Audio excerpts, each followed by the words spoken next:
संतोष देशमुखांच्या झालेल्या निर्घृण हत्येवर निषेध व्यक्त करताना मी मनापासून क्षमा मागते त्याच्या आईची, कारण ज्या मुलांनी हे निर्घृण हत्या केली आहे ते माझ्या पदरात असते, माझ्या पोटचे असते, तरी मी हेच म्हणले असते की त्यांना कडक शासन करा.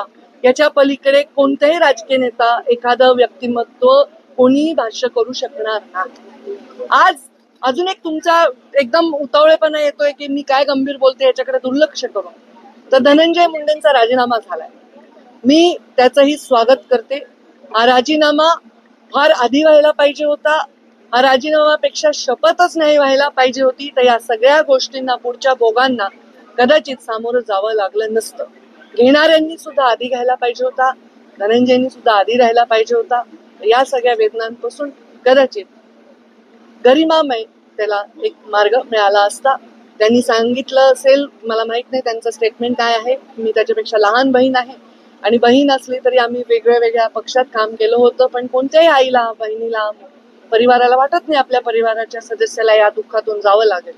पण जेव्हा आपण खुर्चीवर बसून विचार करत असतो तेव्हा आपण राज्याच्या प्रत्येकाचा सारखा विचार केला पाहिजे.